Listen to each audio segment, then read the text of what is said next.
educational and motivational here at Clubhouse. Get a better mindset and set your goals here at Clubhouse. Educational things you need to know here at Clubhouse. Like credit, home, buying, loans, and much more here at Clubhouse. The space for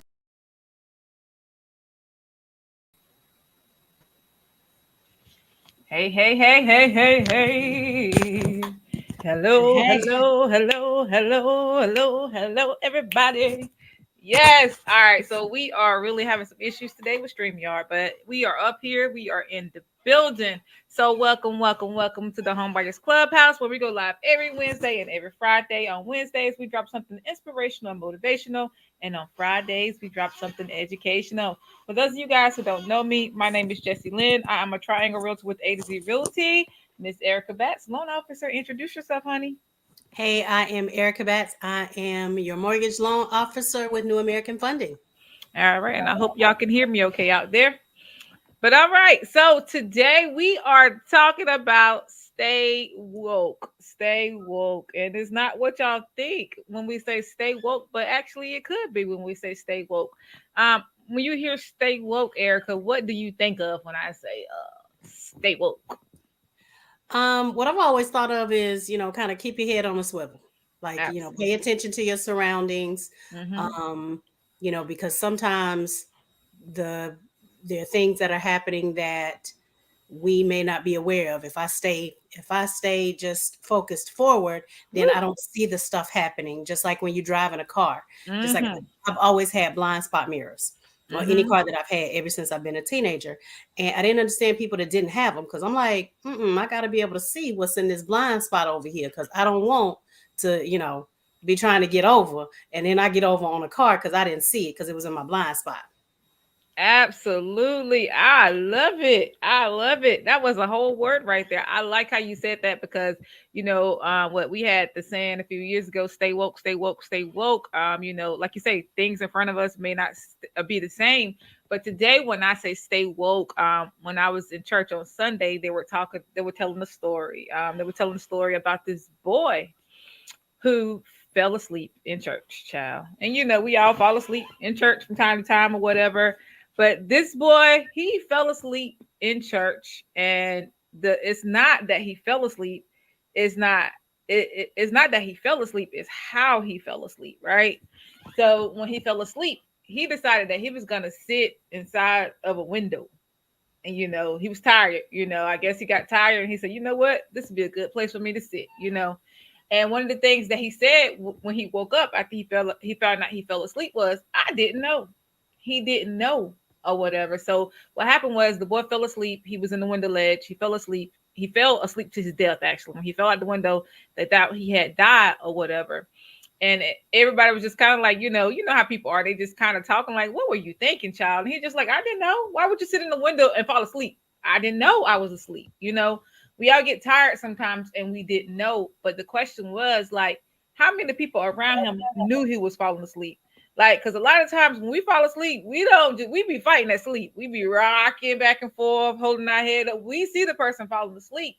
So how many people around him saw him falling asleep and didn't say, "Young man, come on over here. Let me help you. Young man, you may want to move before you fall asleep in that window and fall out. Young man, you want this." And the whole point of it is people. So he fell out the window when he was asleep? He fell out the window. Was sleeping in the window. Oh, okay. He fell out the window and he died. Well, they thought he died. I was going to say. Well, if he died, then how they asked him the question? He was brought back to life, but we ain't going to talk about that part. But he fell out the window, right? He fell to his death. He fell out the window.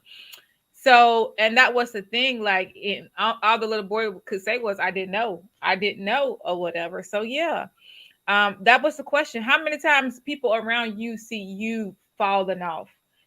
Like people, that's going through a tough time or whatever. Do your people in your circle, are they uplifting you? Are they encouraging you? Because sometimes, when we're going through stuff, we don't even realize what we're going through. We think we got it all together. And so many people around us see us falling apart. Like we could be gaining weight They just falling off, you know what I'm saying? They see us falling apart and they don't say anything. We could be sick, we could be going through a tough time, we could be falling off at work or anything. But do we have people in our circle that's gonna say, sis, what's going on? Sis, can I help you? And not sis, what's going on just to be nosy, but somebody who genuinely wants to help you. See what I mean? So Mm-hmm. that's what we're talking about today. And then once we kind of talk about that and once we discover what's going on, like, are we in a place mentally? Do we have the capacity to receive what everything that we can receive? You know? So many times we minimize ourselves, right? We minimize our thinking and we ask for less when God has so much in store for us. You know what I'm saying? So can we receive it once we figure it out? But the first step is figuring it out and surrounding ourselves around it. And that's why we say stay woke, stay woke, stay woke, stay woke, stay woke. Because you don't want to fall asleep and miss out on some important things in life, like your blessings, or we give up on that job, we give up on that house before we get to that point of pre-approval. We decide that we're gonna buy a car instead, you know. Mm-hmm. So this is why we titled it Stay Woke, was because we want you to stay woke and not give up and keep pushing and always being aware, like Erica said, of your surroundings and what's going on around you, because you don't want to put yourself in a situation where you could fall out of a window. Got anything you want to add, Erica? Because I know I was all over the place. I said like 12 things. No, but I think that's I think a lot of us need that, whether it's buying a house, whether that's something you have going on in your personal life, whatever it Mhm. is that you have. A lot of times we as women, we're the person who's always trying to uplift everybody. Mhm. How they always say is check on your strong friend. Yep. So sometimes it's, we're the person that needs the uplifting. And you Absolutely. got other people in your life that do that. Absolutely. Absolutely. And I truly think the moral of the story is also, Erica, is don't nobody really tends to fall asleep, right? It and again, it's not that you fell asleep, it's where you fell asleep. It's the Hmm. situations you put yourself in, is how we got there or whatever, you know. Well, I failed at this, I suck at this, I suck at that. So you know what? I'm just gonna be this versus, trying to put yourself or prop yourself up in a better situation. Right. Like the boy in the story, he picked a dangerous spot to sleep. So what are you choosing for yourself? Like I said, how some of us, we had this systemic situation going on. The system was set up for us to fail in the beginning or whatever. But how we trying to pick ourselves up out that situation, or not just systemic situations, also let's just say where we grew up in our environment. Sometimes we do go through stuff in life. We have all been through a lot of stuff in life, but are we going to sit there and continue to dwell in that place, in that spot, or are we going to fight the fight all the way through and stop making excuses and coming up with a plan to pull ourselves up out of this hole, out of this depression, or wherever we are? What are we going to do to take that next step? Because we all make mistakes in life. We're not perfect, but what are we going to do and how are we going to do it? How are we going to get there?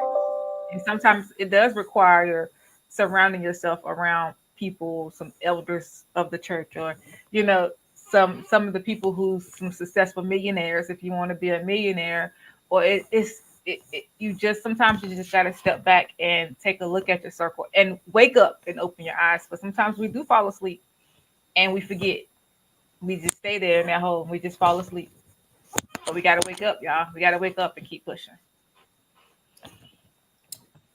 Yep. Don't sit in a dangerous place, y'all. Don't sit in a dangerous place. And when you have that friend that comes to you to try to talk to you, don't get offended by what they're saying. Listen to them. Because sometimes some of us, we get offended.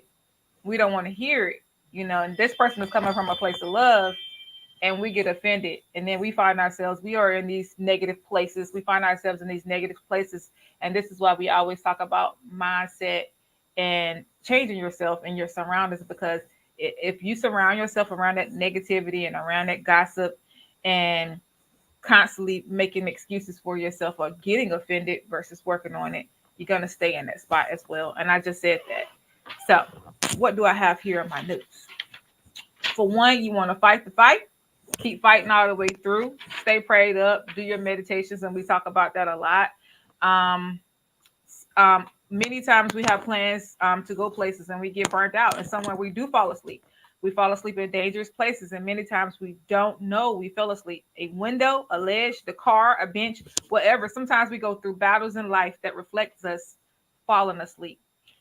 We have some people in our life that we should be able to lean on.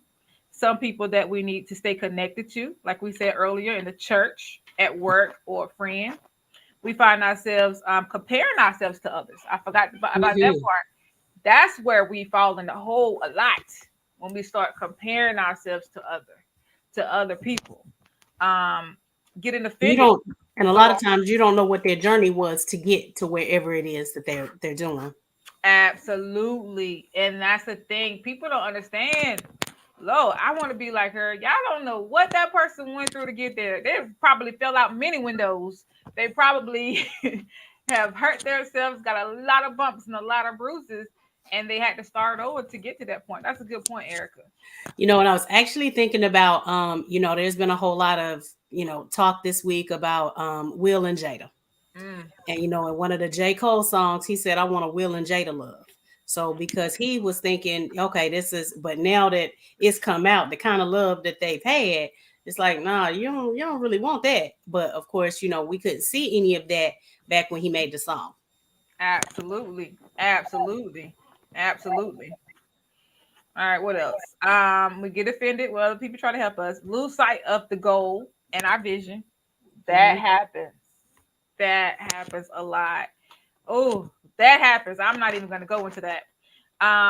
What you say? Start competing with others instead of focusing on what God said. Give advice and okay, I already said that. How does Maria? Okay, yeah.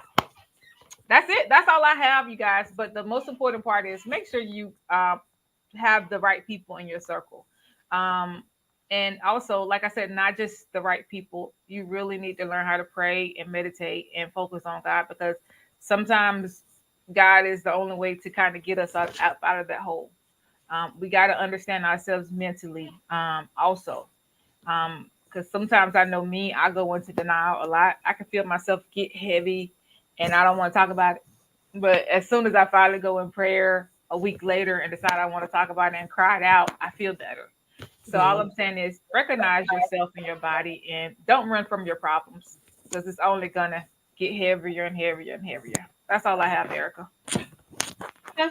Well, sounds like a good word, a good place to end.